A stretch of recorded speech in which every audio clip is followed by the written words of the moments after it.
I could see somebody listening to that and going, "Oh yeah, those guys know more than fucking Aaron Sorkin." Sure. And I do know more than Aaron Sorkin, by the way, but nobody knows that. I know you do.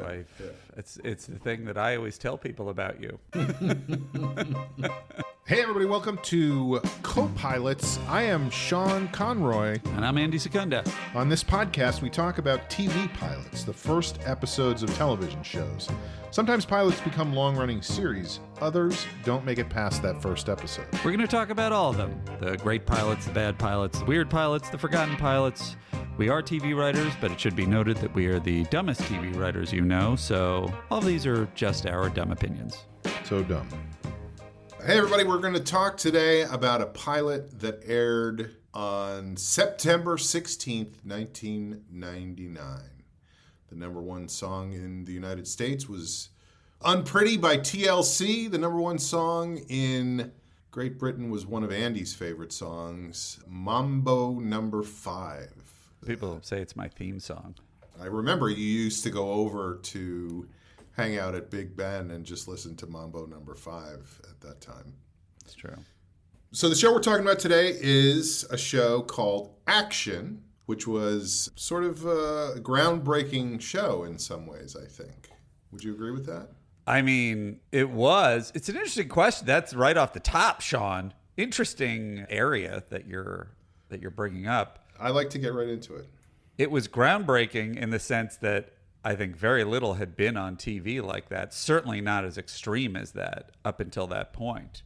Sorry, what are you talking about in terms of what? What had not been on TV up to that? Anything that went as far as that in terms of, I mean, there were cynical shows, half-hour shows before that. I don't think anything was even in the vicinity as cynical as Action. I don't think there was anything even in the vicinity as sort of sexual and at times gross and at times dark as Action. I think it's one of the darkest, certainly up to that point, half-hour comedies on network television of all time.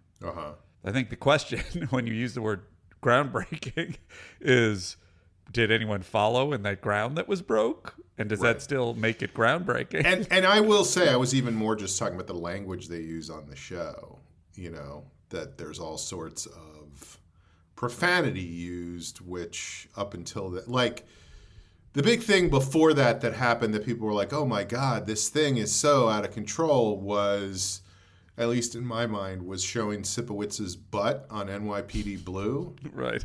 And then this show, which starts with a card that says intended for mature audiences, you know, the culture was different back then. Now we're in a place where probably tomorrow a presidential candidate is going to say, like, tell her she can suck my fat cock in the middle of a campaign speech. But back then, that kind of language was just not stuff that got used on mainstream television. You know? It's certainly true. And I think you're right about the bleeping curse words in a more casual way. That definitely has become more commonplace even on network TV.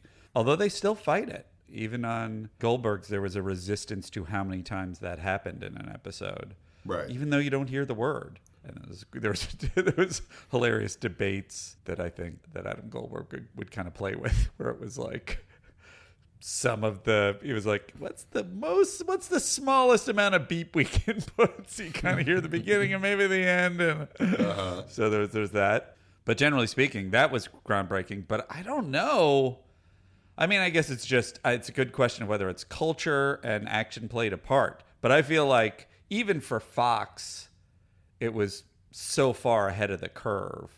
Yeah. So anyway, the one question I had was right off the top. Had you seen this before? Were you familiar with it? I had not seen it. I knew it existed, but I had never seen it before. Well, this will be interesting. Were you a fan at the time?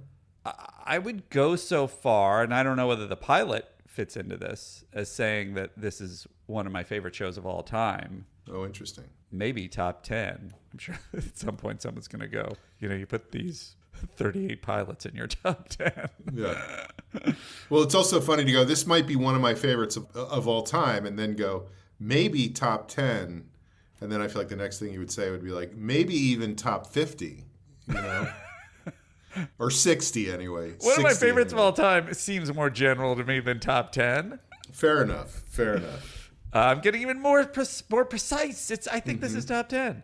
And I think it was just because it was so cynical. I love movies. That's why I'm doing this TV pilot podcast. Huh. And it was so unashamedly insidery and in a knowing way, which is going to be a thing I want to talk about a lot today, and just unblinking. And it wasn't like hits 100% of the time, but the hits to me, in terms of jokes, were so much more incisive and laser focused than anything else. I mean, I guess the biggest comparison would be Larry Sanders, I would think. In terms of being inside baseball. In terms of inside baseball, in terms of being knowing, in terms of like a level of insider coolness that was built into it comedically, I'd be curious if there was anything else you could point to. And in terms of showing a lot of the darkness of the characters or them being unlikable.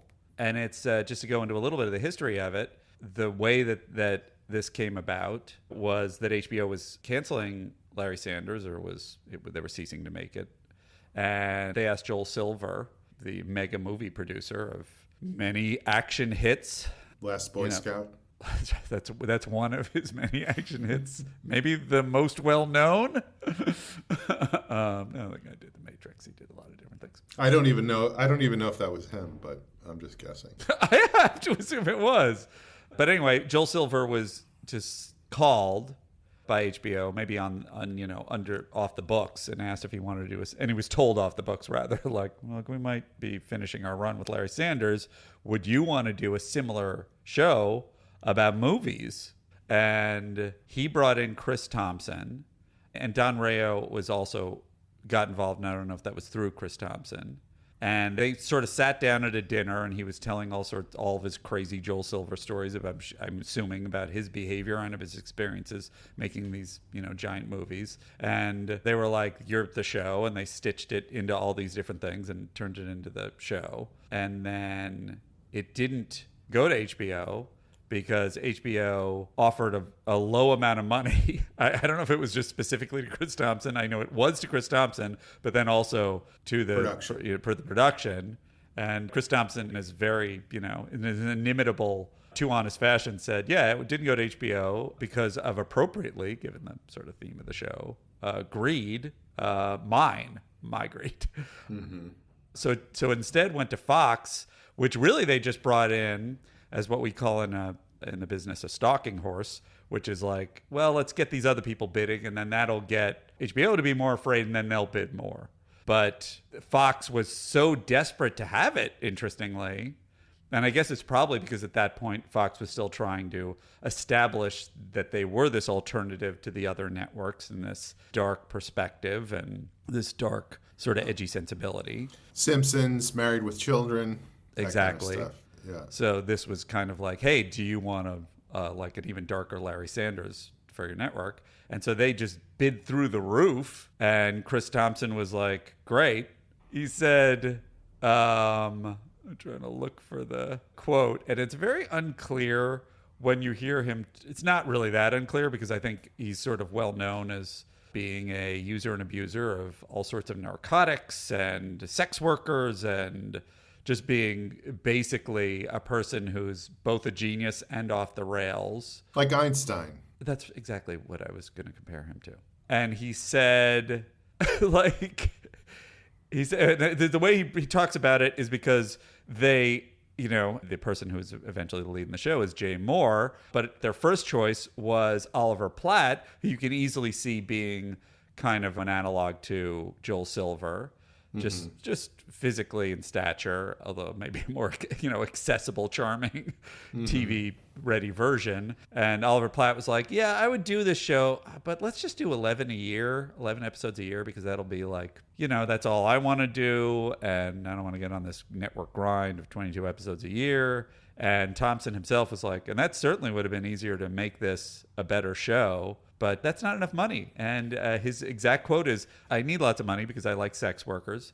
That is not the word they used. They used the worst one. Uh-huh. And they use it repeatedly, both in the show and off the show. And he says, because I like sex workers, I like narcotics and cars and trips, and a living year does not pay for it. And on that line of the show, Joel Silver has been saying, like, virtually, I don't know if it was Joel Silver, I think someone else had said, virtually every person on this show, mostly, I guess, in the writer's room, was in recovery. So it really influences the vibe of the show. Mm-hmm. Peter Dragon is fully off the rails, unapologetically, doing drugs, drinking, hanging with sex workers, just completely off the rails. So anyway, because of this, it didn't go to HBO. It went to Fox. And just to talk about Chris Thompson for a second. He was someone who created Bosom Buddies, which I assume we'll do at some point. You know, you've watched Bosom Buddies, I assume. Tom Hanks. That's and right. Peter Scolari, is that who it is? That's right. Yeah. He did The Naked Truth just prior to this with Téa Leoni, one of my favorites. Téa Leoni or The Naked Truth? I did like The Naked Truth, but I liked The Naked Truth, which was funny, and it was also, you could kind of see it being a lead into this because it had a certain cynicism. It had a certain kind of wild quality to it. It was a multicam and kind of had the vibe more of a multicam. But I liked it primarily because I had a huge crush on Téa Leoni, and because Téa Leoni was just a really magnetic, fantastic comedic actress. She was in your top 10? Was she in my top 10? Definitely one of my favorites. Top 50. And Chris Thompson's career kind of spun out at a certain point. It's not specified in the materials I looked at whether it was because of, drugs. Yeah, or whether it was Sex something workers. else. There was sort of an implication that at a certain point he just didn't know what to do. He ended up kind of working on the Zendaya Disney show, Shake It Up. And then, not to bring everybody down at the beginning of this, but he died prematurely at age 63. I couldn't get clarity on whether it was drugs or not. But interestingly, he was living at Tim Curry's house. His friend Did you Tim call Curry. the coroner's office to find out what I did. happened? I went the extra mile. Spoke to Quincy. Wore down a little shoe leather, asking questions around town, trying to uncover it. What happened He's got here. 2 broken hyoid bones. That indicates there was a strangling. One more thing. I just want to ask about Chris Thompson's death. And I knew people, one of the Post people that I worked with had worked with him and had only kind things to say about him and was really crushed when he died. Yeah. So he was very well thought of, certainly thought of as legendary. I've heard stories of people like where I wish I could get clarity on whether it was in the writer's room or it was in a meeting with executives or both, that he would have a loaded gun. That was Sid Caesar as well. Oh, is that true? Yeah, Sid Caesar would come in with a briefcase that had in it a loaded gun, and people would get very concerned. Mel Brooks and Neil Simon would be frightened. Now, did people see the loaded gun, or maybe it was just another I bit? don't know if he waved it around or they just knew that he had it. It's interesting. I wonder if he had other things in the briefcase, because it seems like that's going to rumble around a lot in an empty briefcase. So Right. I think that could be trouble, beyond the fact that you're bringing a... You don't want your loaded gun rumbling around in your briefcase. Do you have a gun in there, Sid? Something's rumbling. Another story I heard. Mm-hmm. Sean, later we can debate whether we should keep this story in. Okay. There was another writer that he was working with. The writer was seeing this lady, and it was sort of fresh, and he was excited about this lady. And then he went to dinner with Chris Thompson because he was working on a prospective new project, and they were sort of deep into sort of writing it together. And he was very excited about this project. And they were at a dinner, and there was sort of this subtextual flirting going on. And then he went out to smoke. Chris Thompson went out to smoke, and the lady went out to smoke with him. And the writer did not smoke, and he didn't go out. And then they were standing on the balcony, and Chris Thompson, this is all alleged, goes to the lady, "What are we doing?" And then they both left together. Wow. And they disappeared for a few days. And the writer said to a friend, just like, "This is appalling. I am not calling him. He will not hear from me again for a few days. Then I feel like I got to get this project back on the rails." Yeah. Which is a very action-y story. Right. So I don't know whether any of that's true, but that's a story I heard about. Anyway, he's legendary in the business, and I think you can see why, even if you see the show. Don Rayo was the other person who was involved. He was a writer who co-created Blossom and the John Larroquette Show and My Wife and Kids and Rodney and The Ranch for Netflix. So he's been in the game for a long time. I mean, The Ranch is not that long ago, right? No, I know. And the thing that I mostly know him about is, do you know about the Till Death craziness? And I don't know if we talked about was that. that was Brad Garrett, Till Death? Yes, Brad Garrett and Jolie Fisher. Till Death was struggling in the ratings. They were in the 80s in terms of episodes. They just wanted to get to 100 and call it a day. Mm-hmm. It almost didn't matter what they put on the air or what happened. And so Don Rayo, and I've heard different versions of this story. There's a whole rundown in the AV Club. I know where this is going. He just looked at Brad Garrett on the balcony and said, "What are we doing?" And then they just disappeared together until the show got canceled. That's right. And Jolie Fisher was kind of just like, "They will not hear from me again for a few days."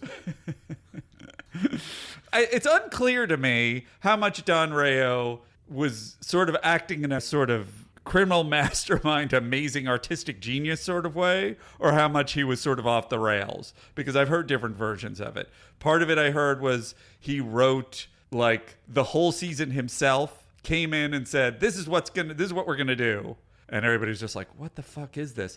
Other versions I heard are just like that they were sort of working together and kind of creating this thing, and they were just like, well, we might as well do whatever we want. All these things to me would have been like, oh, that must have been amazing. The specifics they even say in the article are sort of very meta, and like characters realizing they're in the show, and Brad Garrett and Jolie Fisher's characters getting darker and darker and darker, and all this stuff. Mm-hmm. So a lot of that sounds great. The AV article's perspective is, from The Onion, is this was basically unwatchable, but compelling to watch. So I don't know where that sits in terms of, I don't know what Don Rayo's take is or the general take, but it was something that I was like, oh, I really kind of want me and Sean to go through that whole season and watch it. But whatever the case, the reason that 100 episodes is important is that was sort of the golden number to get you into syndication back pre-streaming days. Back in the good old days when you could actually make money as a writer in television. That's right. When there was actually a lot of money in residuals, which has dwindled down to almost nothing. And it was just like, if you have 100 episodes, then you have enough episodes that you could sell it as a block, and it would really mean something. That's why Friends runs 24 hours a day at this point on some network, is because they had 200,000 episodes or something. Well, also because it was Friends. But yes, that was a key component. It is Friends. Yes, you're right. It is Friends. It's true. Yeah. I mean, there's no disputing it. No. It's funny they got to that title first. You think it should have been before that? Seems like it's a gimme. Yeah. Hey, what about Friends? Everybody's got friends or wants friends. Hey, we're all friends here. There was a show called that. Yeah, that's too... Let's be friends. That's too general. That doesn't work. Anybody have any friends? Anyway, Ted Demme directed the pilot.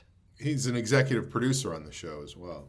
Which often will happen if you direct the pilot of a television show, because it's thought that you sort of set the tone and are integral to the later success of it. And Ted Demme I like almost everything he's done as a filmmaker, and he's got it is his sensibility. You can kind of see why he would have been the guy, because his sensibility in movies is kind of this wry, kind of cynical take.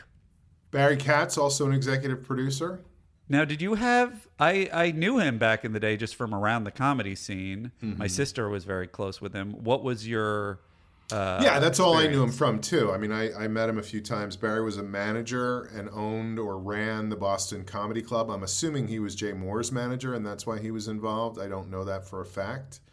I believe he was, and he was primarily a stand-ups manager. Correct. Or manager for he had a comedy. He was very connected to the Boston Comedy Club down in the West Village. Now he would be a guy maybe we want to even talk to about this pilot. I think that would be great. Yeah. So Barry Katz was involved, and when Oliver Platt wanted to do the appropriate 11 episodes, they were like, all right, well, who else should we go after? It's unclear, and I think it's mostly Joel Silver who was thinking Jay Moore, which is funny to have that be the analog he was looking for. But it also kind of made sense, because even though Jay Moore was as some people think, too young for the part. He had done almost exactly the same part in Jerry Maguire when he was Bob Sugar. And what's funny is, like, when he played Bob Sugar, he was 25, and here he was still a little bit younger. And he resisted being in this pilot. He was kind of like, hey, look, I just finished Go. I was in Suicide Kings. I've been doing this. That was back when movies were way more prestigious than television. Joel Silver said, who are you, Parker fucking Posey? I do big movies. Do this. Which is amazing. And that got him to do it. And then that's basically it. And the only thing I'll sort of say is that it's funny that this grew out of Larry Sanders, because for my money, on HBO, and by his own admission, you know, Chris Thompson's like, if we had gone with HBO and everybody else's admission, it would have had a huge long run. Right. And of course, it wasn't going to find an audience on network television. TV, yeah. And the thing that's interesting to me about that is this, for my money, is way darker than Larry Sanders. Like, in Larry Sanders, the characters are deeply flawed and narcissistic and self-involved and all this stuff. But by and large, outside of a few characters who are like kind of crazy, at least the characters have some redeemable traits. Right. And this character has so few redeemable traits, and all the characters go so far in their darkness. It like basks in it. Yeah. In being irredeemable, selfish, corrupt douchebags. And to me, that's almost what protects it, is that it's kind of like, this is who these people are. You're saying that from the top. You're not asking the audience to see them as likable. You're not asking the audience to see them as like, oh, well, why is a person acting like that? You're saying because they're corrupt assholes. That's who they are. Mm-hmm. Oh, that person just did a thing like a corrupt asshole. Yes, that's who we're saying they are. We're not saying they're awesome. We're saying they're corrupt assholes. There's nothing good about them, and that's just the way the movie business is. Right. I don't know, Sean. I don't know if I should ask you this now or you want to get into it as you go. What was your take? What was your reaction to this being the first time you've seen it? Well, I do think we want to go. Yeah, I do want to get into it. But here's my question to you. Okay. Dragon, what's his name? Peter Dragon? Peter Dragon. Is just a douchebag producer, right? Right. Yes. And that's a character we've seen so many times at this point. Do you think that this is like, we get it at this point that those people are just horrific, you know? Right. Was this sort of original at the time, or because I was trying to think of who else we knew like that, and I've just been thinking about it since we started recording.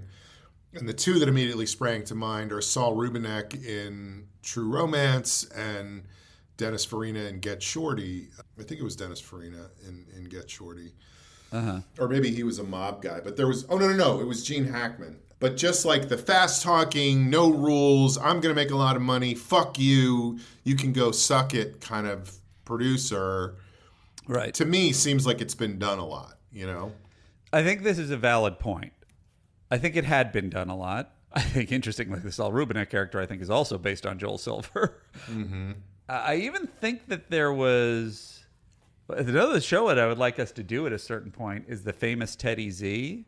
Uh-huh. Have you ever heard of that? I've heard of it. I don't know anything about it. It's a John Cryer show where he's a regular Joe that somehow, due to a turn of an interaction with a celebrity, becomes an agent. And just so, it's really, I think, one of the greatest performances ever. So I would love for us to do that at some point. The rest of the show, it's really funny because it's kind of a split show from my memory, where like half of it is this very soft kind of, they're playing John Cryer likable, which is kind of a smarter play than what Action did, because you're giving the audience somebody. But as a result, it just seems like two different shows you're watching, and every time every time Alex Rocco isn't on the screen, you're like, why am I watching this? Which is no comment on John Cryer, who obviously is amazingly funny, but like in that thing, he was just the nice guy, and so right. It was just like, well, why this is boring? Why am I watching? You want this? conflict. You want Surus. and corruption and just sort of just rat-a-tat kind of. So anyway, it had existed, you're totally right, in various forms before, in a comedic form. And I kind of almost feel like this show, in the same way that Chuck Lorre, kind of his stated ethic is, let's not make this complicated. We're doing nerds with a hot lady. We're doing two heavy people. We're doing a mother and daughter that are Exactly. abusing substances. Exactly. Yeah. It's like he's going for big targets. You could say that's kind of in some ways, which you could, even though you can't debate success, and those are funny shows, you can't debate this. Maybe that's a little clammy. Maybe that's a little bit hacky. Mm-hmm. You could say, to your point, that's what you're doing here. You're doing, well, this is a clam, the fucking fast-talking, corrupt, aggressive movie producer. I guess. Yeah, I mean, I guess I didn't know if 25 years ago that was just much less, of a big thing. But I also feel like there's always going to be stuff that's been done before, but the specifics are what make it work. For sure. I also feel like, especially given how quick its run was, if you're going after something this dark and you're going after something this insidery and the references are just going to roll right out, then you might as well have it be a familiar persona that you're starting with. Right. Almost like a commedia dell'arte dependable, character that the audience can kind of hook into. It's like, oh, I know what I'm watching now. And also by Joel Silver's admission, not even admission, I think he felt like they had a very good relationship with Fox. Feels like Fox was very amenable, and he said they advertised the hell out of it. So the audience just wasn't on board. I do remember it being a big deal at the time. It's odd. So okay, well, you can get to it in your own time. What you want to say about this? Well, why don't we just get into the show and Sounds good. Talk through. So we start, like I said, with a card that says intended for mature audiences, which I almost turned it off at that point. And then he is driving onto the lot, which I was trying to figure out if it was Warner Brothers or Paramount because, the buildings look very familiar, and I'm in show business. I've been on a lot of lots, so I was like, where is that? Couldn't identify it, but he drives in and he parks in a space called Manny, with a sign that says Manny Sanchez. And we're like, oh, Jay Moore is playing a character named Manny Sanchez. No, it turns out that Manny Sanchez works in the commissary and comes in behind Jay Moore, who we find out is Peter Dragon. And Manny Sanchez is the employee of the month. In the commissary? Or on the lot or something like that. I wasn't quite clear as to what it was. I think he said commissary because it leads into the blow of the episode. Right, but I mean, we got that he was working in that place just because of his uniform and everything. But right. Well, I'm saying because of the salads. Yes. He is upset, and Peter Dragon says, basically, I've made this studio $1 billion, so I'm the employee of the century. And, I park wherever I want. And we realize instantly that he is an asshole and does whatever he wants. And he's rude to this employee who's lower down on the food chain from him. And it sort of establishes his character. And then we're going to follow this character and see where he goes. It was shot on the Warner Brothers lot, apparently, which makes sense to me because that's the one I've done the least work on. And so it was sort of unfamiliar to me, too. So let's just look at that first scene, Sean. I'm saying that as though we're rolling out a clip, which we don't do.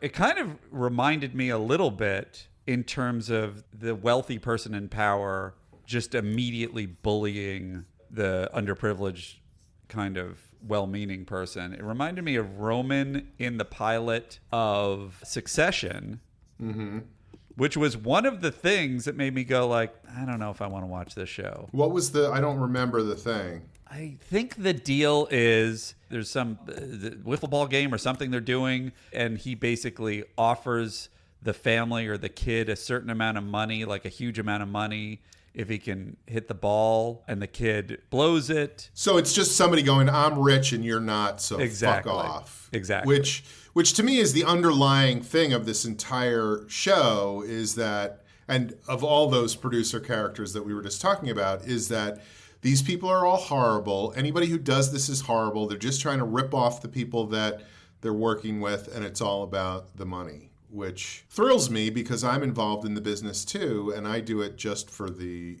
sake of art. Yeah, I mean, the thing you're most defined by is your hate of money and your Yeah. love of art. Can't stand it. So when you watch that scene, because that was the thing that I was saying, that as in the Roman scene, I was kind of like, I don't know if I can do this show. And it took me a while, as often will happen, of enough people saying this is great for me to go, all right, I'm going to go back to it. And then I thought it was genius. But with this, what do you feel like about that first scene when you're watching it? Are you like put off, or are you like, oh, interesting, they're making him not likable? I don't think I had either of those reactions. I think my reaction, well, it was two things. One was, okay, here's a character that I've seen before. Let's see what they do with this. And the second thing, this is so dumb, but like, I can't even remember what it was, but I felt like they needed a blow at the end of the scene and they didn't have one. It was just kind of the two guys looking at each other and then him turning around and walking away. And it felt slightly unsatisfying to me, even though I think as a cold open it works because it defines his character and who he is. You know, I actually agree with you. Can you believe it? 100%. And I also feel like it's very strange. You may not feel the same, but it's very strange given what, to my mind, is an incredibly high-powered level of joke delivery and writing in this, even this pilot. I think it gets even more impressive over the course of the 11 episodes. But just like when they're firing on all cylinders, it's just insane. The nuances, the depth of the references, the speed. It's like one joke on another joke on another joke, but it works. And yet this initial scene is almost challenging the audience even more to say, fuck you, these are the characters, this character's unlikable, because he's not even funny. Like, you're not even enjoying it. Like in the other scenes, he's being a dick and you're kind of enjoying, I would kind of almost say BBC style, because they tend to drift towards these characters more. And that's actually a good comparison, is that I actually think the English go more to these kinds of like irredeemable, rat-a-tat, I'm just being an asshole all the time characters. Yeah, it's very Armando Iannucci. Yes, a perfect example, more than Americans. But in this opening scene, it's like, you're not even, like, what do you want me to watch here? And it's very strange that that's their entry point. And most of the time, I think sometimes you can see that opening teaser in a sitcom has been messed with the most and reshot and rewritten, because that's where the network notes are going to bear the hardest of like, look, this is when you grab them or you lose them. We have to establish what the things are. We have to whatever. And so it is, like you say, establishing this guy's an asshole, but you're not selling why that you want to watch that show. One thing that stood out to me going through the episode is there was a lot of scenes where they needed a blow and they didn't have one. And so it would be Peter Dragon walking out of the scene and then just muttering to himself. Sometimes even like a shot of his back walking away and you could hear him muttering. So it felt like they did that afterwards, after the scene was shot, went, what's a good joke to end on? I agree. And this scene, and I know this is not what happened, but what it felt like to me was they were like, let's just leave a line blank at the end and we'll come back to it. And then somebody just forgot and they never came back to that scene, you know? Right. Obviously, that's not what happened, but it was just weird that there was no resolution, no comedy, no punchline to the end of the scene. Yeah, it was odd. Okay, then we get into the theme song, which is Warren Zevon, which gives the show instant credibility as far as I'm concerned, because I love Warren Zevon. Are you a big Zevon head? Yeah, I do. Yeah. All right. Even a dog can shake hands. Yeah, that's one of those things where I feel like if people go far enough to make their theme song cool, it says something about the show to me, you know? And so you like this theme song? Yeah. I do. I do like Warren Zevon and many of his hits. I never cared about this theme song that much. You wanted the theme song to be Roland the Headless Thompson Gunner. I just always wanted to be Werewolves of London in every scene. Mm-hmm. And here's another example of, so during the theme song, we just see him driving a convertible and on the phone, which again to me is such a stereotypical, oh, this guy's a Hollywood producer who's really successful and kind of a douchebag, and he's, flaunting the rules. Because back then you weren't supposed to talk on your cell phone when you were driving. Now it's like you're not supposed to not talk on your cell phone while you're driving.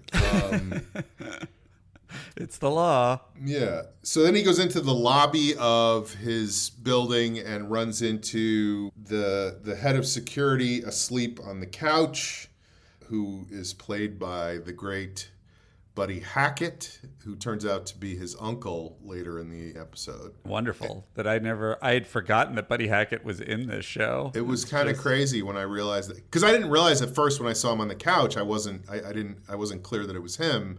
And then when we see him in the next scene and he's driving him around, I was like, holy shit, that's Buddy Hackett. Yeah. And there's some discussion of how much they paid for a script and should they have paid it or not paid it, and whether or not there was confusion on the name of the writer, that there was a writer named Adam Rifkin and they thought it was Alan. I don't know. I got lost on the name thing, but it was like Adam.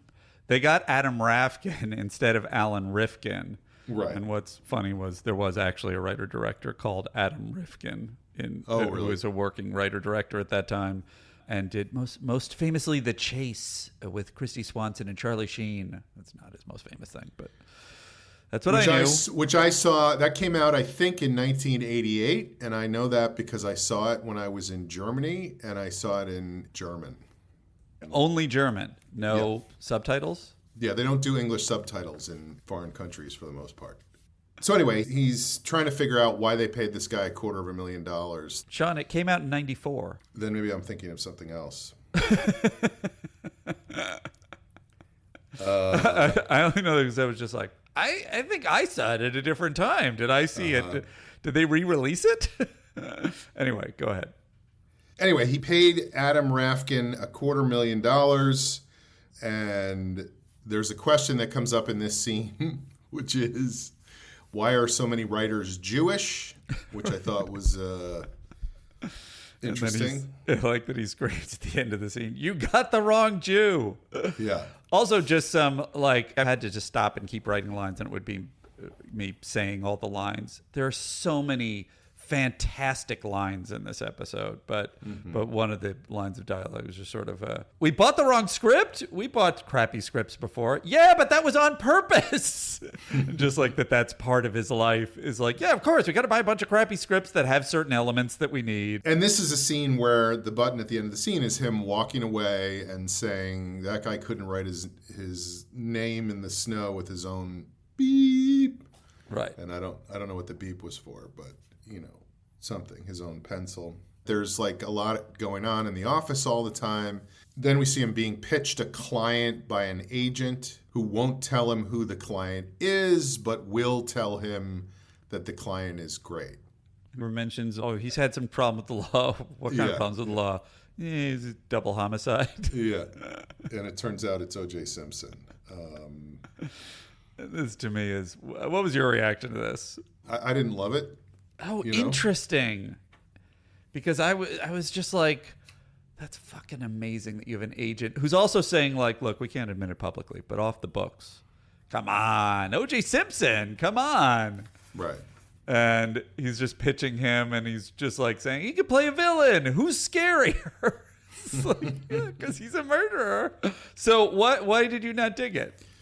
I don't know. I guess I still get a little bit freaked out by the whole O.J. Simpson thing, which I guess is maybe why they're doing it. But I'm not into the whole comedy of O.J. Simpson. I mean, there's no arguing that it's a horrific, sensitive topic. So maybe it's just where your brain goes in terms of comedy. And to me, the relief of it, the reason this hit me right is because, and I can see arguments on both sides. Some people will say, no, you can't joke about that because that's too upsetting. That is a thing where real people were involved, etc. To me, the joke is not at the expense of the victims in any way. As a matter of fact, the most horrible person in the show, Peter Dragon, is saying, I'm not going to do that. And you kind of even think on one sense, he's saying, I'm not going to do that because that's going to be bad for me and my money. But the reason it's okay is that this agent is clearly being a monster. Right. It is not about the murder at all, other than this is how far this agent will go to try and make a buck and to try and advance his career, is that he will try to sell a murderer. Right. And I think the thing that redeemed the scene to me was... In fairness, an acquitted murderer, just so... Yeah, he did get off. Yeah, let me rephrase that so I'm not leaving myself legally vulnerable. Someone who is acquitted of murder, and therefore that's how the record stands. Yeah. We don't want another lawsuit on our hands. Enough is enough. But what redeemed the scene to me was at the end when Peter Dragon goes, God, he's a good agent. Like, he's not being critical of him for, Oh, wait. So what was it that bothered you about the scene? I don't love joking about O.J. Simpson, who murdered a couple of people. Like, I'm not trying to be the sensitivity of it. Yeah, I'm not trying to be holier than thou, but I just hear that and I'm like, ugh, Right. And I get it. It's the point is the agent is being a monster and O.J. Simpson is horrible and whatever. But I'm also like, yeah, O.J. Simpson is horrible. I don't know. I bump on that, as we say. Why does then him saying he's such a good agent buy it back for you? It's another definition of his character of like, instead of being like, why the fuck would he be pitching me O.J. Simpson? He's saying he's really good at his job. Well, it sounds to me, correct me if I'm wrong, like you have two different issues then in that scene. And one is it seems like you feel like maybe Peter Dragon is acting off character when he's saying, I'm not going to use it. I'm not going to use O.J. Simpson. And one of the issues is the fact that they're using O.J. Simpson as a point of comedy at all. No, I wouldn't say my reaction was he's acting off character. I think that by saying that at the end of the scene, they're further defining his character because it sort of underlines the fact that he admires this guy for representing O.J. Simpson and really pitching him hard. But the second thing you said is more true, which is why don't I like it? I just don't love O.J. Simpson jokes, And having him come out at the end and say, God, he's a good agent. At that point, I'm past the O.J. Simpson thing, and I'm just looking at him as a character. You're just saying that separately was good character establishment. Yes, yes. And I don't like the use of some of the contractions in the scene. I don't like that they said don't instead of do not. But we don't have to get into that, right? You're always a real stickler for enunciation. Yeah. Proper Let's verbiage. use the full right. Yeah. Okay, so then we're at a premiere. Slow Torture is premiering at the Pantages, and Peter Dragon is about to drive up with his driver / security guy / uncle, Buddy Hackett. Side note, Slow Torture, a hilarious name for a movie that's about to flop. And his uncle has some health advice for him. So he's, obviously more than just a security guy and a driver and an uncle. He opens the door and we see a lady of the evening for the first time, a sex worker who recognizes him and says, "Oh, you're the producer of the movie that's about to open." And when he tries to get away, she gets caught in the door of the limo, and the two of them end up spilling out of the car onto the red carpet. Now, this was much broader than I remember the show being. I think the show gets very broad in terms of, sexual stuff and absurd situations. But in terms of sort of physical comedy, this was a huge way for action to begin. Is not my memory of where it goes. But what was your take on this section? I felt like, we had to get them together somehow because obviously you see Ileana Douglas and you're like, oh, she's going to be a huge character on the show. So she's not just whatever. And I always am a fan of let's have this person get caught in the car and dragged along with the car, of not getting away from that person. You always love that old saw. And then, she ends up on the carpet with her underwear showing. I mean, I feel like feel like there's a lot about this character, her character, that is very of the time. Like that was, to me, 1999 and that time was the time when the paparazzi were all trying to take pictures up everybody's skirts. And it was like, I don't know if this is accurate or not. I could be totally wrong, but it feels like that was the time of like Lindsay Lohan and Britney Spears and all that kind of stuff. And who's getting out of which limo and what are they wearing and what can we see and what can we not see? And not to get into Nazis, but we see this is a person who doesn't go together with Peter Dragon. And then, of course, his mad scramble to go, oh, this is Vicky Cox, and making it like it's okay for him to be there with her. He even says she's a stunt woman, so it looks like her spill onto the carpet was on purpose. I mean, clearly, like, they're doing this because they're trying to, as you say, Illeana Douglas is going to be one of the major characters. She had done Cape Fear and a smaller part in Goodfellas and, like, was sort of on the map, and so it was kind of a get for the show at that time. And I think she also had to been, I think every person had to be like convinced into it. And I guess it makes sense because it's sort of like, this is not going to last, which they're correct. But so you got to get her in fast. And so it's like, all right, we'll do this big broad thing where she could sue him or make trouble for him. And then, you know, she's in the game. And it's a little bit sweaty, but it's effective. And I think the stunt woman thing and showing how fast on his feet Peter. I mean, this is a thing of showing that sort of is a thing that network would require that I think is good for a show. It's like, all right, if you can show him irredeemable in a lot of different ways, show him being good at his job. And he kind of, you know, there's other things we're going to get to of him like being, oh, he kind of dropped the ball there and he's a mess and he's off the rails, but he thinks fast on his feet and he understands the business like so well. And right. He's sort of unafraid, and there's all these things that are kind of positives. So, I don't know if we want to go on a tangent about Penguin. Have you watched Penguin at all? I have not. It's sort of an interesting thing that I'm struggling with because so many things are effective about Penguin and the performances and the, you know, tone and visuals and everything. There is a part of it that I'm having trouble hooking into Penguin, and this was a reason I had trouble hooking into him even in the movie. Because he was this character part where I'm like, well, he's not a supervillain. He doesn't seem to be that good at what he's doing. So what am I kind of hooking into about this guy? Right. What's exciting about him?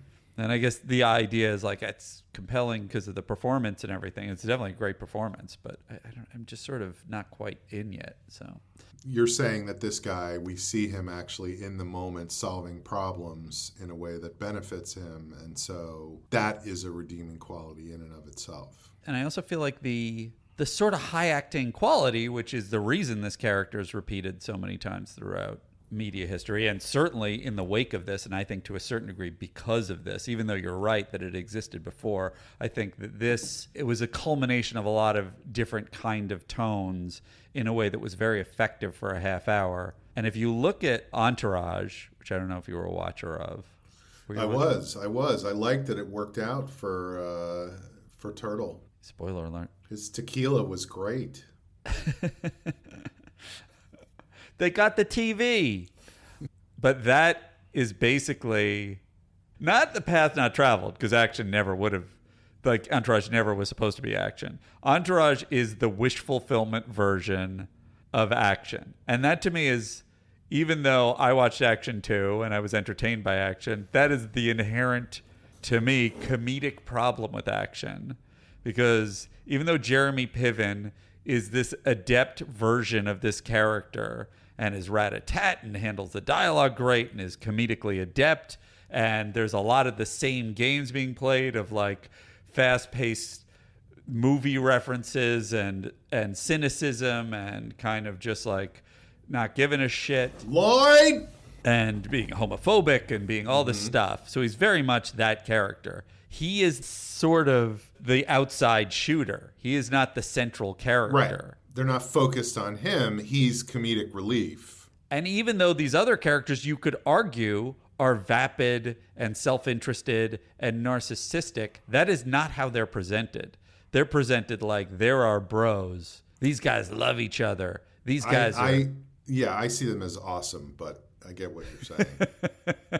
I think that's how the show wants us to see him. And that, to me, is kind of the problem, is it's not that much of a dissection or a comment on these characters, whereas this show is. So to the untrained eye, you might look at this and be like, I don't know, I don't like this guy. It's like, you're not supposed to like him. That's what's supposed to be fun. You're supposed to delight in that this show is saying this guy is awful. And in Entourage, the show is not saying that about the characters. Right. And that, to me, is the comedic irony is missing. Right. Except to a large degree with the Jeremy Piven character, who what if we don't get to make Aquaman? Oh, we did. Great. It all worked out. That is what every struggle in that show is. And look, maybe I'll make a show like that someday too. And I hope I'm very successful at it. So now they're in watching Slow Torture. I did think it was funny that they had an intermission card at the act break, like a movie, animated figures of popcorn and candy and all that stuff saying intermission. Now, I wonder whether that was aired or if that was just put in like the later version that we're watching, the DVD / Oh, yeah, I don't know. version. I don't know.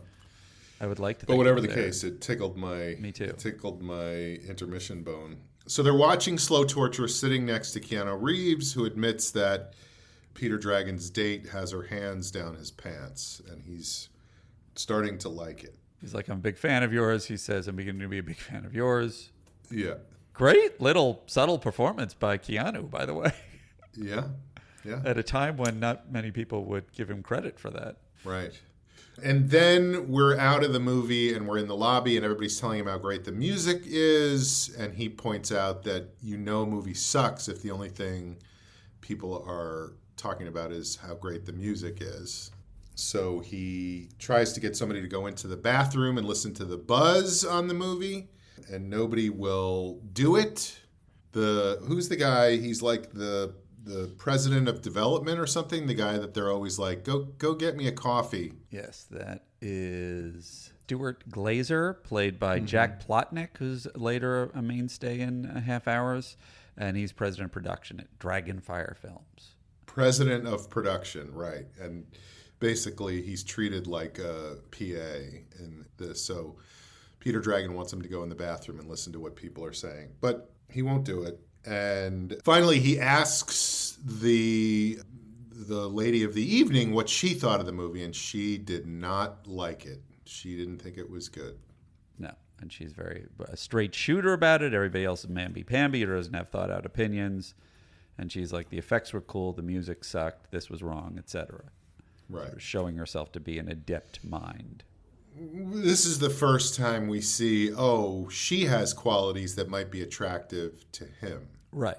She also, in a sort of an offhand scene, which also I think there are some soft scenes in a series that to me is so funny.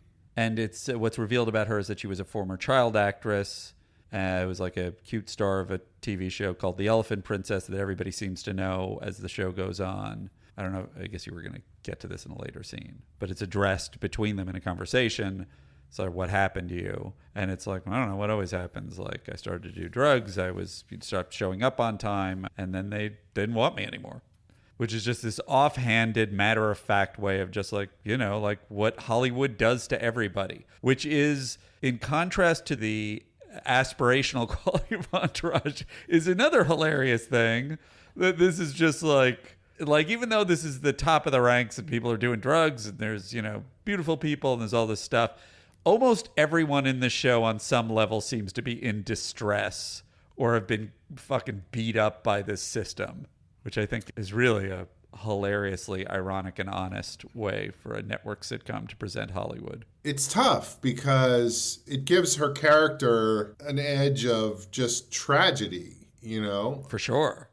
And that's hard to swallow in a comedy where you're like, okay, let's have a few laughs. Like I definitely watched that and I was like, oof, that's not a fun thing about Hollywood. I mean, this is a very interesting... and maybe I didn't set it up. Had you heard anything about this pilot before or show? I just knew that it existed. I didn't know anything about it, really. I knew that it existed. I knew that they said bad words on it. I knew that Jay Moore was in it. I knew it was about show business. But beyond that, I didn't. Oh, and I knew that Buddy Hackett was the... No, that's all I knew. I wonder if your experience was similar to what the audience's experience would be. Although I guess it would have been the same as my experience. And I loved it right out of the gate. So... do you feel? And here's a thing that I'm kind of grappling with as we go through this, Sean. You love, as we both do, you love Better Call Saul and the Saul character, which is another version, and that version was derived from Bob Odenkirk's character. That was an earlier version that you could say that this was derived from too, on Larry Sanders, who plays Larry's agent and is rat-a-tat and is completely corrupt all the time and is et cetera. So you could say that that's maybe one of the biggest origin stories of it. So I guess he's humanized in Better Call Saul, but didn't you like him even in Breaking Bad? Saul character? I thought he was just funny in Breaking Bad, which you don't know his whole backstory in Breaking Bad. You know? So you feel like you're more on board in Better Call Saul. You see the descent. This was just backstory where it was like, yeah, I was a child actress. I was really successful. And then I got hooked on coke and used up and I'm done. And now I'm a hooker, you know, which is unpleasant, I found. Not that it's not making a statement, but it didn't make me go, oh, I love this. This is great. I mean, I can't argue with the text of what you're saying. Like, you're right. It's dark. And you could say that it's, well, that's sad that happened to her. And it's just the spin to me is these are all people who are all like people in Hollywood. These terrible things happen and everybody's matter of fact about it and everybody's still trying to make a buck and everybody's trying to work and they're pragmatists. And some of them are pragmatists in an impressive way where they keep moving forward and excelling. And these are all people that are, I think the reason that this is acceptable to me comedically is these are all people who seem aware of the darkness that they are swimming in constantly. Right. And are discussing it in a self-aware, straightforward fashion and not questioning it and not thinking twice about the things that they're doing or the lives that they're inhabiting. And I guess that to me is inherently funny. Whereas people in real life who are going through it are just in pain and are victims of it. If I can say that, maybe that's why this set itself apart is because... like even Peter Dragon, part of the thing that I think makes him likable, if that can be applied to this character, is that he goes back and forth between like when he's being screwed by the system in his mind or when he's screwing other people. And he sort of just seems to take it all in stride and then move on to the next thing because he's like sees all the angles that are happening all the time. I don't know. To me, that's funny. I can't argue with the text of what you're saying. It's very interesting. I kind of even feel like the distinction between our perspectives is kind of en masse what's happening to comedy right now. It's interesting, you coming from the stand-up world also, and the improv world, obviously, but I feel like you deal with it more in the stand-up world, that this is your experience of it. And I'm not saying it's wrong. It's interesting to me, even though you're wrong. Yeah, no, you are. And then we see the writer, what's his name? Aegon Targaryen? Adam Rifkin. Adam Rafkin. Adam Rafkin. Played, by the way, by Jared Paul, a great comedic actor who also then became and is now a very successful and very funny comedy writer mostly. But he's trying to get into the party. He can't get in. They're not letting him in, even though he's, this writer who made all kinds of money. And finally, he says that his name is Kurt Russell, which I like that. I thought that was funny. Then we see, what's the guy's name? I don't know if it was Cole or Colt. I couldn't figure out his name. The star of Slow Torture. I think it's Cole Riccardi, but Cole Riccardi. And he's, again... telling the president of production to go get him a Stoli on the rocks. Like just treating him like he's nothing, basically. Which I think is a game, and that is very Armando Iannucci-ish. It is a recurring game of that character that's the, quote, head of production for Dragonfire Films, treated like crap the whole time. Yeah. This is where we find out that the sex worker had a past as an actress. She was she was Wendy Ward, the star of a show called The Elephant Princess, which I think was a Disney show, they say, right? Sounds right. And Oh, How the Mighty Have Fallen, because she's clearly not the star of a Disney show anymore.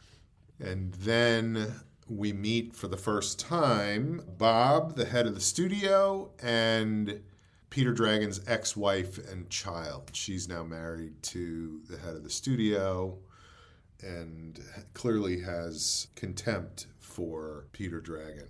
Played by Sarah Paxton, who later went on to success as an adult actress. Yes. So she didn't develop a coke problem and become a sex worker? I mean, not to my knowledge. She's the exception that proves the rule. And then Peter is asking his wife about how big Bob's schwanz is. He's heard it's bigger than Milton Berle, which that was just funny to me because that is Milton Berle is the quintessential guy with a huge dick. And it's 1999. When did Milton Berle die? He must have died, at least 25 years before that, and they're still talking, making references to him. He's still got, by reputation, the number one slot. Yeah. It's also a showbiz show. Sure, in sports, they have their own, go-to. I have a little dreidel is the end of the scene. The dreidel song starts to play, and Peter Dragon responds to that as if it's an accusation about the size of his dick. They say, I have a little dreidel, and he goes, I don't. Which was just funny to me in terms of he's specifically responding to the music that's playing in the scene. Right. Which is just an interesting choice, There's just things that could be missed. And I like that the show, I like shows that kind of go for that stuff. Mm-hmm.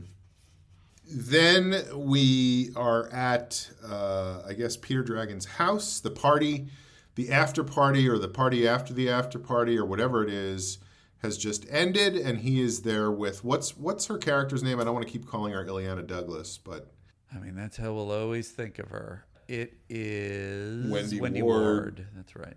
Vicky Cox, whatever her name is. But they're coming out of this is a classic comedy bit to me, is when you come in on the middle of a scene and people are talking about how weird it is, but it's something you've never seen. Uh-huh.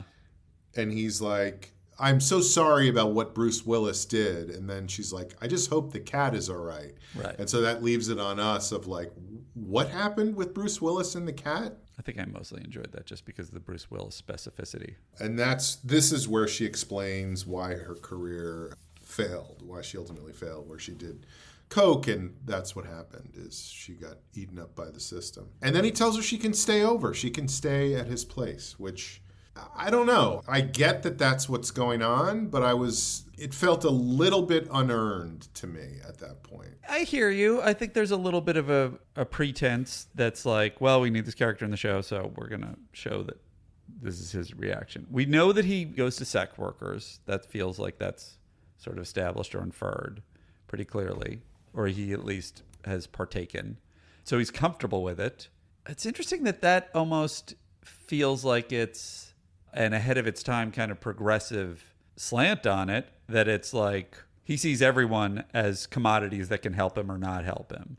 He sees her as a commodity that can help him, but also he asked her opinion. She told him a helpful opinion, and then he is not holding it against her that she is a sex worker. He doesn't put her in a box in that way. It's oh, this is a person who can be helpful to me. Now, there is a certain question of how much does he really see anyone as a person? There are redeemable aspects of he's sort of trying to do the right thing. He has a relationship that's sort of shown even in the pilot with his daughter. It's is he trying to do right by the wife or whatever? Does he have misgivings? And then sometimes they'll double back and show he has no misgivings. And sort of Wendy is in that category. But I don't know. I feel like it is a little bit, and maybe I'm wrong. Maybe I guess as they say, the sex worker with a heart of gold is another cliche, going back, from even beyond Pretty Woman. But I feel like if you're setting her up this way, where you're not pulling any punches, she's not supposed to be a cute sex worker. She's fucking goes for it. She does what she's got to do. She's having, it's like a lot of unpleasant situations. And then do the turn where it's like, yeah, but she's also smart and has this history, and this is her backstory, and this is how she's helpful to him. Felt nice and advanced and nuanced. Is the jump to hang around my house a little, maybe one half step too far? Yeah, I agree. It didn't bump me that much. Mm-hmm. That was a long-winded way. I can't argue with the text of what you're saying. Thank God. At least the text can stand. There is no actual text to what either of us is saying. Until we do the transcript. That is true. I don't disagree with the transcript of what you're saying. Yeah, and then we know that my notes are not good here, but it's like he's going to go to a Christmas party at Bob Giannopoulos' house, right? Isn't that what happens next? Yes, who is his ex-wife's new billionaire husband. And his boss. Oh, right, correct. And his boss at the studio, Peter Dragon's boss. And he is a closeted billionaire, and it seemed like it was implied pretty thoroughly and throughout press on it that this was based on Barry Diller. And interestingly, even though the character, I'm curious what your take is not presented as a likable person. He's sort of presented as an eerie, intimidating, creepy kind of character, not because of, any sexual preference, just because of how the actor plays it and how it sort of seems to be written. Seems like he's just looking out for number one, or not even looking out for number one. He's looking out for his business interests, and he's hindering Peter's business interests, but doesn't really do anything that horrible in this. No, I mean he says, I want a $30 million opening, and he doesn't get it. So he's like, I didn't get what I wanted. We're going to get rid of you. We're going to get rid of your next project. We're not going to do it, which all seems totally reasonable to me. You did not make the profits that we needed to guarantee a sequel, so we're not going to do a sequel. Just makes sense. Right. But yeah, so then we're at the party, and Peter Dragon's talking to his daughter, who says she met a bunch of people on the beach. She met Tom Hanks, Barbara Streisand, Leonardo DiCaprio, Gwyneth Paltrow. She says, you never know who's going to walk up and say hi, which sets up Alan Roofton walking up and going, hi. Right. Like, again, sort of a classic comedy bit of like, this is never going to happen, and then it immediately happens. It's a clam in a way. You know what the thing is? This show, I think as the show goes on, the highs are so extraordinarily high, in my opinion, that when you look at moments like that, it is almost like, oh, well, that's a clam. And the punchline is kind of, a squiggy kind of hello kind of appearance. And you haven't really established him in our heads to that degree yet that way. And so it's kind of a soft joke. It's interesting. He wants to know about his script. Then we see there's all these guys at the party in tiny bathing suits. Yeah. Is that a Speedo that they're wearing? Speedos? I guess so. Never aware of a Speedo. Don't really have the body for it. I'm a trunks guy myself. I wear one of those old-timey 1920s, kind of goes right up around the shoulders, kind of striped. I wear those, metal helmets with the porthole in it. Sure, with the tube that goes up to the boat. Yeah, But anyway, the president of production comes up in a Speedo, and Peter Dragon's like, what the hell are you doing? And he says, I have a life, which that really made me laugh. And then he tells him that Bob wants to see him. So he has to go have a conversation with Bob, which he dreads. He does not want to talk to Bob. Right. And because of just because of intimidation in general.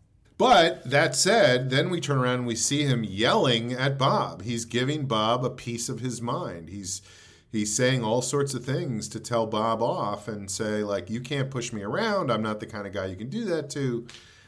Whatever. And then it's revealed that he's actually saying that to his daughter, not to Bob.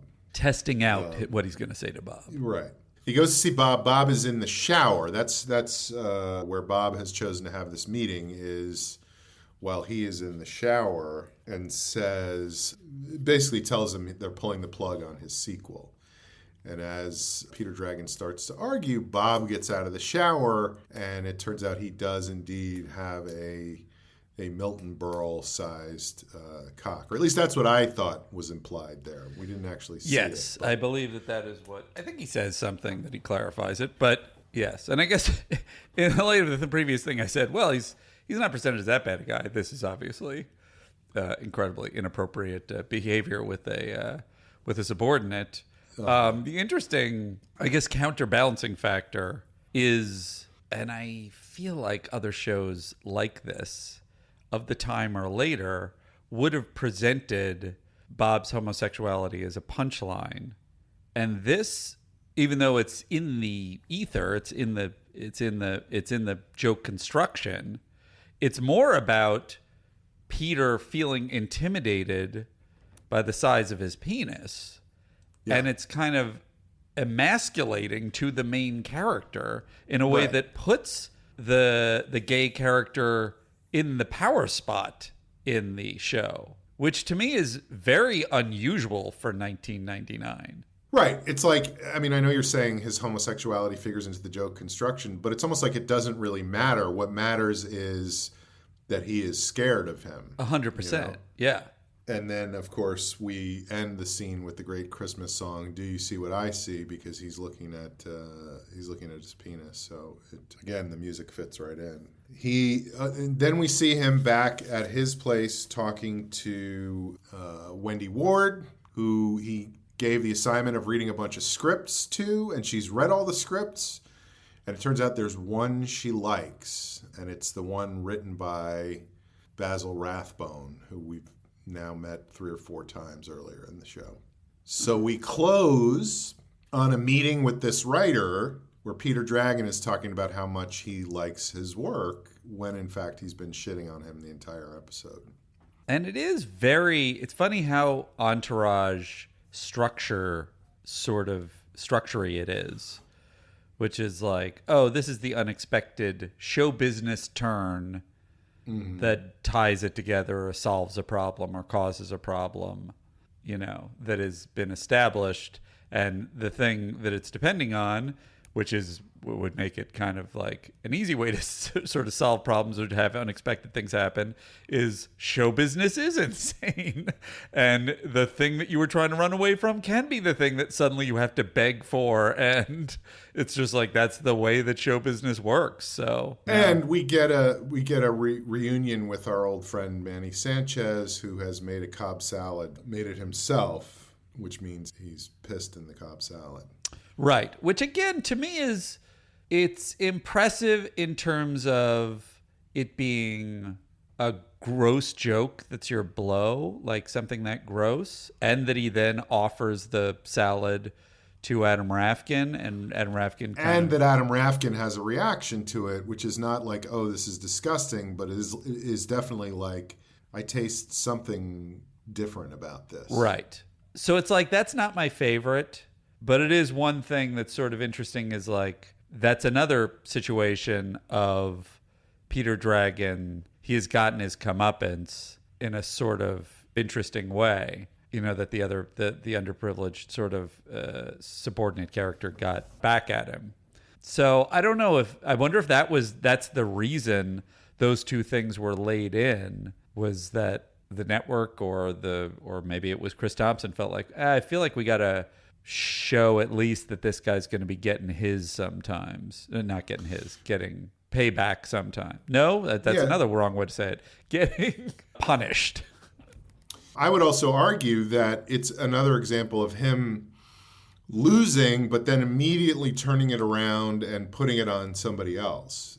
Like he eats the piss-soaked Cobb salad, but then when he realizes that's what's going on, he immediately retakes high status by giving it to the writer. That's true, but also that's a good, in microcosm, indicator of what this series is going to be. Right.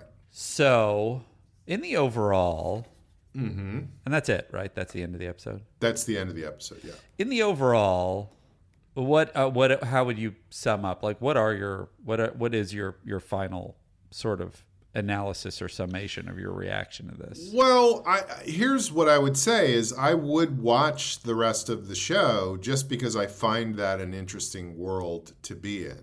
It does get into the fact that the people who are successful are in Hollywood are rapacious and amoral and completely focused on money, which I think is just interesting to see, Like seeing that party, I was like, oh yeah, that's the kind of party that we all go to all the time. The studio heads party?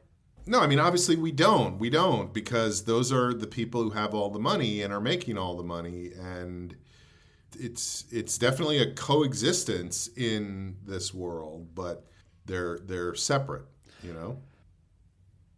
I guess I'll just ask this because I'm not sure still. I think I got a sense certainly of the things that bumped you in this pilot. And it's interestingly a lot of the things that probably bumped the audience at the time.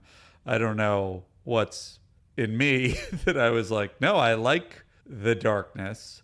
But what's your overall on I understand you would say you would watch this out of curiosity because it's presenting this world. What's your sort of vibe overall on having watched this pilot in particular? I guess my overall vibe is you're right. It is that it's very dark. I am somebody who enjoys dark, maybe perhaps because I'm dark, but for whatever reason, there was darkness in this show that I did not love. It's also interesting as a compare-contrast with my experience with Succession, and it may have just been, and maybe this is what you're going through, that was in the heat of the pandemic, and I was kind of like, I don't want to watch something this dark right now. And then when I caught up, I was like, there's enough nuance and comedy and different and drama and everything that I'm like, I'm totally on board. But I don't know if that's maybe your experience right now, but it is interesting to me because there's so many things that we share. And I would say even the main strain of the shows that we like, Breaking Bad, Saul, The Wire, Deadwood, the heart of it is this unflinching, sardonic, straightforward, unapologetic characters kind of vibe. So do you have any idea, looking inward, why not this one? Maybe you're right. Maybe it is the pandemic that's got me. It's finally catching up.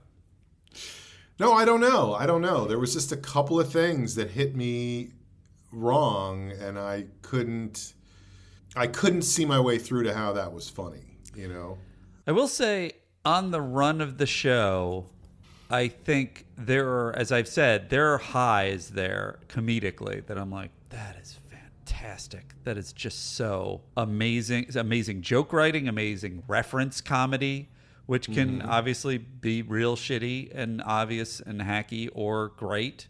And it's so bold in such an impressive way.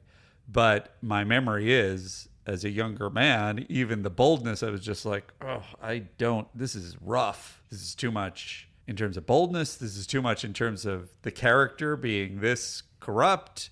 But it also was the joy of the show. So it's an interesting question of well, then how do you, in the end, go, was this successful or was it not? And were the moments where they went too far great, even though they were making me and or the audience uncomfortable and impressive? Or were they like, you didn't need to do this? Right.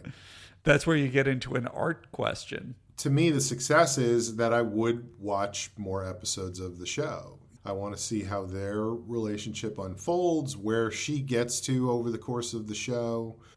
And also, like I said, to me, that's an interesting world to be in. Because it's a similar world to what you and I are in as writers, but also very different. We're the guy who's going, I'm Kurt Russell, let me in. We are. It's true. And using that exact specific, which is really just foolhardy. And I just say, I was the star of The Strongest Man in the World. Was that the name? It was a Disney one. Was that the name of it? Strongest Man in the World?